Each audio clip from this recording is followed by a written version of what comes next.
إن الحمد لله نحمده ونستعينه ونستغفره ونعوذ بالله من شرور أنفسنا ومن سيئات أعمالنا من يهده الله فلا مضل له ومن يضلل فلا هادي له أشهد أن لا إله إلا الله وحده لا شريك له وأشهد أن محمدا عبده ورسوله لا نبي بعده فيا عباد الله أوصيكم ونفسي بتقوى الله فقد فاز المتقون وقال الله تعالى في القرآن الكريم أعوذ بالله من الشيطان الرجيم بسم الله الرحمن الرحيم يا أيها الذين آمنوا اتقوا الله حق تقاته ولا تموتن إلا وأنتم مسلمون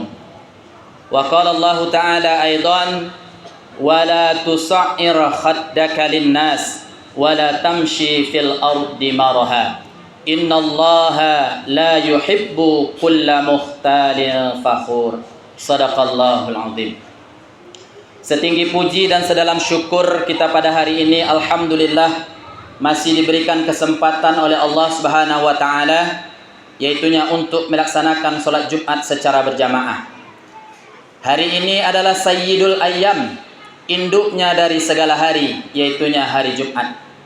Di dalam Al-Quran, surah Al-Jumu'ah ayat yang ke-9, Allah mengatakan, A'udzu billahi minasyaitonir rajim. Ya ayyuhalladzina amanu idza nudiya lis-salati min yaumil jumu'ah. Wahai orang-orang yang beriman, apabila telah masuk waktu salat Jumat, apabila telah masuk tanda masuknya waktu salat Jumat, fas'au ila dzikrillah, maka bersegeralah kamu mengingat Allah, maka bersegeralah kamu mengagung-agungkan Allah, maka bersegeralah kamu bersiap-siap menuju panggilan dari Allah Subhanahu wa taala. Wadharul bai', dan tinggalkan jual beli. Jual beli yang mesti kita lakukan pada waktu dan detik ini, kita disuruh meninggalkan oleh Allah Subhanahu wa taala. Orang yang berada di kebun meninggalkan kebunnya, orang yang berada di sawah meninggalkan sawahnya, orang yang berada di kantor meninggalkan kantornya, orang yang berada di ruang kelas meninggalkan ruang kelasnya, untuk berkumpul khususnya bagi kaum laki-laki pada hari ini, yaitunya untuk melaksanakan salat Jumat secara berjamaah. Mudah-mudahan seluruh rangkaian amalan ibadah kita mulai dari awal sampai akhir hendaknya bernilai ibadah di sisi Allah Subhanahu wa taala. Amin amin ya rabbal alamin. Di dalam sebuah riwayat juga dijelaskan oleh Rasulullah sallallahu alaihi wasallam, "Idza kana yaumil jumu'ah," dan apabila telah datang hari Jumat, "kana ala kulli babin minal abwabil masjidil malaikah." Di setiap pintu-pintu itu ada malaikat. Kebetulan pintu kita ada dua, sebelah kanan dan di sebelah kiri. Di situ ada malaikat. Yaktubunal awwala fa awwal. Mereka akan mencatat orang yang datang pertama, orang yang datang kedua, dan selanjutnya. Fa'idha jalasal imam, dan jika khotib telah duduk di atas mimbar, khotib telah naik di atas mimbar, tawawus suhuf, maka buku catatan tersebut ditutup oleh malaikat tersebut.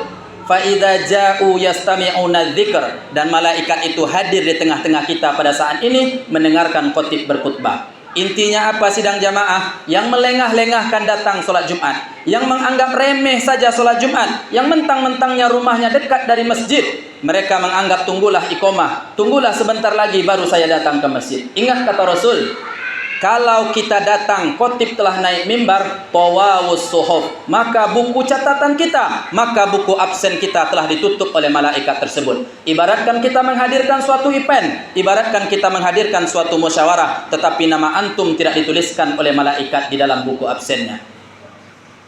Sidang jamaah yang dirahmati Allah Subhanahu wa taala, salawat beriringan salam tak bosan-bosannya kita curahkan kepada pucuk dari pimpinan kita, Nabi akhirul zaman, suri tauladan dalam kehidupan kita sehari-hari, yakni Nabi besar Muhammad sallallahu alaihi wasallam, dengan untayan kata Allahumma salli ala sayyidina Muhammad wa ala ali sayyidina Muhammad sallallahu alaihi wasallam.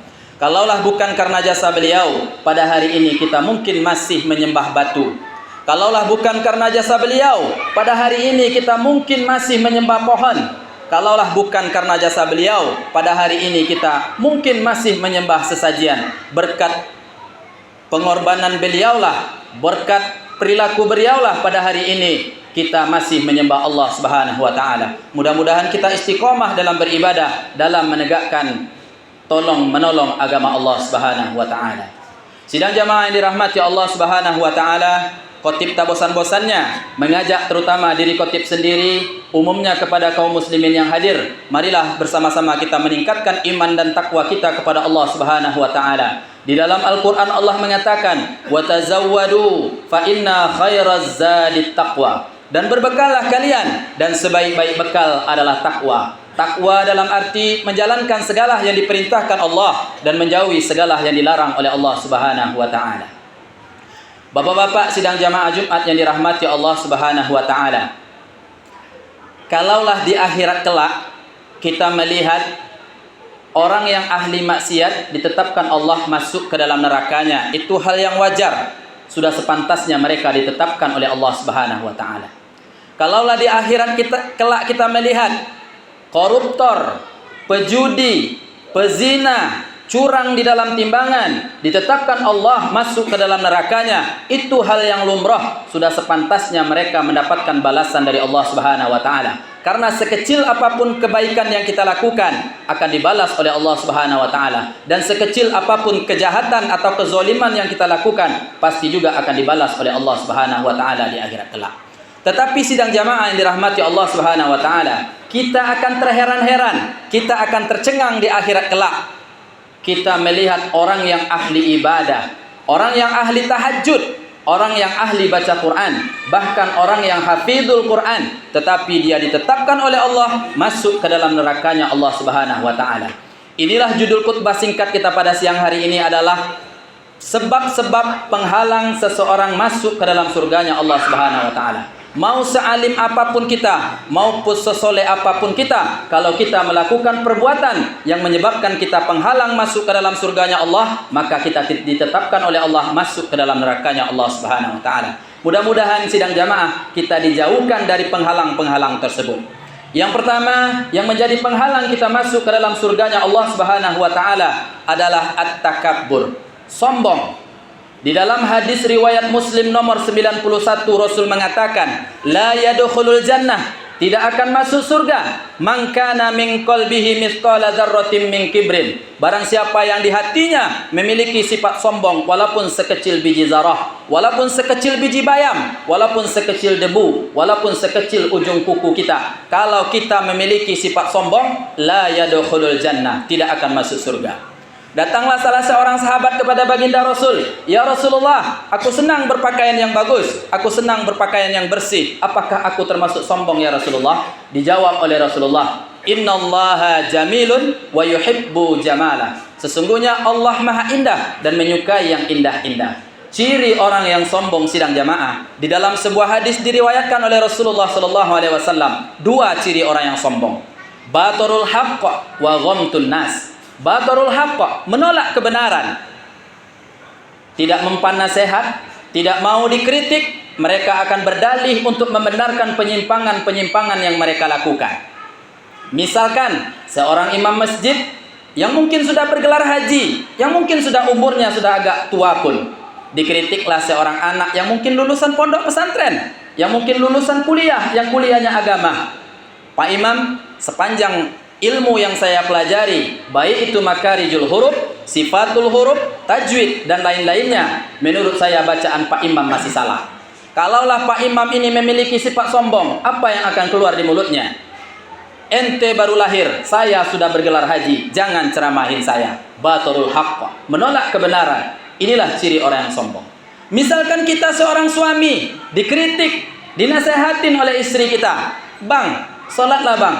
Sholat itu adalah amalan yang pertama kali dihisab di akhirat kelak. Baik sholat kita, maka baiklah amalan yang lainnya. Bang, sholatlah ke masjid bang.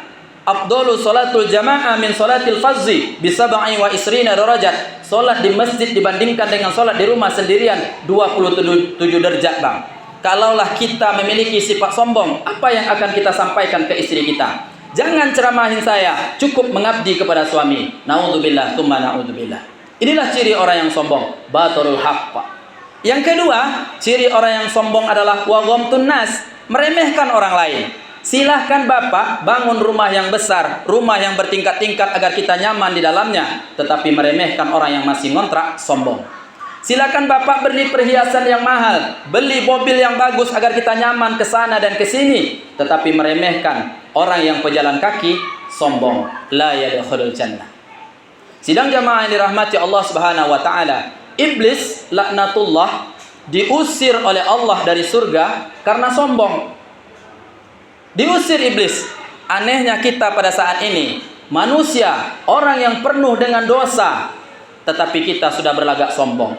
Manusia yang belum pernah masuk surga, yang belum pernah mencium surga, yang belum pernah tahu bentuk surga itu apa, tetapi kita hidup sudah mulai berlagak sombong.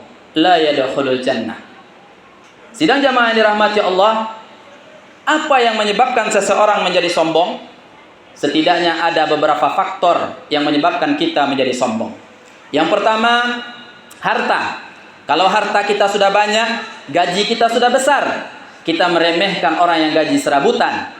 Kalau deposit kita sudah banyak, kebun sawit kita luas, kita meremehkan orang-orang yang belum mempunyai kebunnya. Yang kedua, yang menyebabkan seseorang menjadi sombong, pangkat. Kalau pangkat kita sudah tinggi, nomor 1 di kenagarian, nomor 1 di kecamatan, kabupaten, provinsi dan seterusnya, kita suka menyuruh-nyuruh dengan nada emosi, kita suka menyuruh-nyuruh dengan menunjuk dengan tangan kiri, sombong. Ingatlah wahai para pemimpin, setiap pertanggungjawaban akan dibalas oleh Allah Subhanahu wa taala. Kata Imam An-Nawawi, pangkat yang kalian kejar-kejar di dunia ini, di akhirat kelak bisa menjadi penyesalan panjang, karena setiap kepemimpinan akan diminta pertanggungjawabannya oleh Allah Subhanahu wa taala. Kullukum ra'in wa kullukum mas'ulun an ra'iyatih. Setiap kamu pemimpin dan kepemimpinan itu akan diminta pertanggungjawabannya oleh Allah Subhanahu wa taala. Yang ketiga, yang menyebabkan seseorang menjadi sombong, ilmu. Pendidikan, merasa sudah bergelar S1, S2, doktor, profesor, yang lain tidak ada apa-apanya. Yang selanjutnya yang menyebabkan seseorang menjadi sombong, amalan ibadah. Merasa sudah paling benar, merasa sudah paling sunnah, merasa sudah paling ke masjid, merasa paling benar, merasa mereka saja yang memiliki surga itu, yang lain tidak ada. Bid'ah semuanya. Na'udzubillah, tsumma na'udzubillah. 4 hal ini bisa menyebabkan seseorang menjadi sombong. Orang yang sombong la yadkhulul jannah, tidak akan masuk ke dalam surga. Dalam Al-Qur'an surat Luqman ayat 18 Allah mengatakan, wala tusa'ir khaddaka linnas wala tamshi fil ardi marha innallaha la yuhibbu kulla mukhtalin fakhur. Dan janganlah kamu memalingkan wajahmu dari sesama manusia karena sombong. Wala tamshi fil ardi marha. Dan janganlah kamu berjalan di muka bumi dengan angku. Innallaha la yuhibbu kulla mukhtalin fakhur. Sesungguhnya Allah tidak menyukai orang yang sombong lagi membanggakan dirinya. Sidang jamaah dirahmati Allah Subhanahu wa taala, inilah poin yang pertama yang menjadi penghalang kita masuk ke dalam surganya Allah. Mau sealim apapun kita, mau sesoleh apapun kita, kalau kita memiliki sifat sombong, la yadkhulul jannah. Yang kedua, yang menjadi penghalang kita masuk ke dalam surganya Allah Subhanahu wa taala adalah tarkud duyun. Mati tetapi masih meninggalkan hutang. Di dalam sebuah riwayat dijelaskan oleh Rasul, didatangkanlah jenazah kepada Rasulullah. Ya Rasulullah, tolong engkau solatkan jenazah ini. Ditanya oleh Rasul, apakah jenazah ini memiliki hutang? Iya, 3 dinar ya Rasulullah. Kalian saja yang menyolatkan. Tidak mau Rasul menyolatkan. Datanglah sahabat yang bernama Abu Qatadah. Ya Rasulullah, saya yang menjamin hutangnya ya Rasulullah. Baiklah kata Rasul, balulah Rasul menyolatkan jenazah tersebut. Apa iktibar, apa pelajaran yang dapat kita ambil dari hadis ini sidang jamaah? Betapa bencinya, betapa marahnya, betapa jijiknya Rasul kepada orang yang meninggal tetapi masih memiliki hutang. Masih memiliki hutang. Makanya kalau ada hutang, bayar Pak. Mau sealim apapun kita, sesoleh apapun kita, di dalam hadis dijelaskan oleh Rasulullah, yaghfiru lisyahidi kulla dzambin illa dain. Setiap dosa orang yang mati syahid itu pasti diampuni oleh Allah Subhanahu wa taala, illa dain, kecuali mati masih meninggalkan hutang. Orang yang mati syahid saja tidak diampuni Allah. kalau dia mati masih meninggalkan hutang. Kita belum tentu mati syahid, kita belum tentu mati husnul khotimah, tetapi kita masih meninggalkan hutang. Makanya setiap jenazah mau dilepas oleh ahli waris atau ahli bait, itu diumumkan oleh sanak familinya.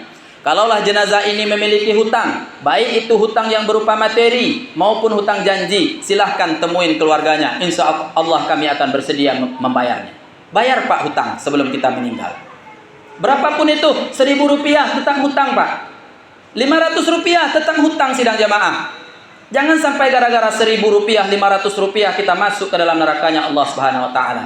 Orang yang koruptor mungkin 1 miliar, 2 miliar, masih keren dia ditetapkan masuk neraka. Tetapi gara-gara 1.500 rupiah kita ditetapkan oleh Allah masuk ke dalam nerakanya Allah Subhanahu wa Ta'ala.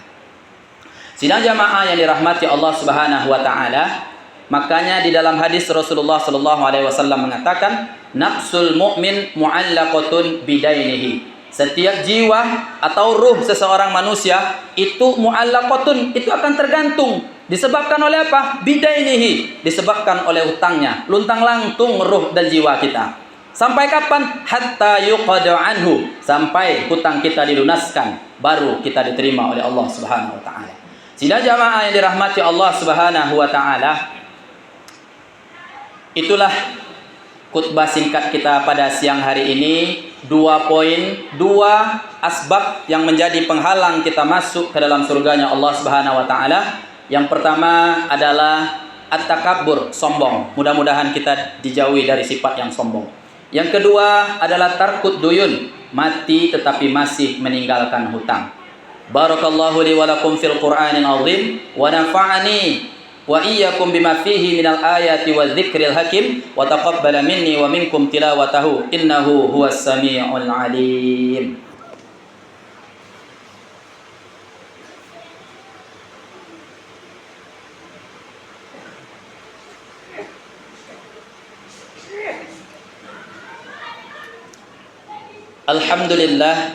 Alhamdulillahi rabbil alamin hamdan katsiran thayyiban mubarakan fih kama yuhibbu rabbuna wa yardah. Asyhadu an la ilaha illallah wahdahu la syarika lah wa asyhadu anna Muhammadan abduhu wa rasuluh la nabiyya ba'dah. Faya ayyuhan nas ittaqullaha haqqa tuqatih. Wa qala Allah ta'ala fil Qur'anil Karim, a'udzu billahi minasy syaithanir rajim. Bismillahirrahmanirrahim. Ya ayyuhalladzina amanu taqullaha haqqa tuqatih wa la tamutunna illa wa antum muslimun. Wa qala Allah ta'ala aidan, innallaha wa malaikatahu yusalluna 'alan nabi ya ayyuhalladzina amanu sallu 'alaihi wa sallimu taslima. Allahumma salli ala sayyidina Muhammad wa ala ali sayyidina Muhammad kama sallaita ala sayyidina Ibrahim wa ala ali sayyidina Ibrahim wa barik ala sayyidina Muhammad wa ala ali sayyidina Muhammad kama barakta ala sayyidina Ibrahim wa ala ali sayyidina Ibrahim fil alamin innaka Hamidum Majid. Allahumma ighfir lil mu'minina wal mu'minat wal muslimina wal muslimat al-ahya'i minhum wal amwat. Allahumma inna nas'aluka salamatan fid din wa afiyatan fil jasad wa ziyadatan fil ilmi wa barakatan fi rizqina wa taubatan qabla al-maut wa rahmatan 'inda al-maut wa maghfiratan ba'da al-maut.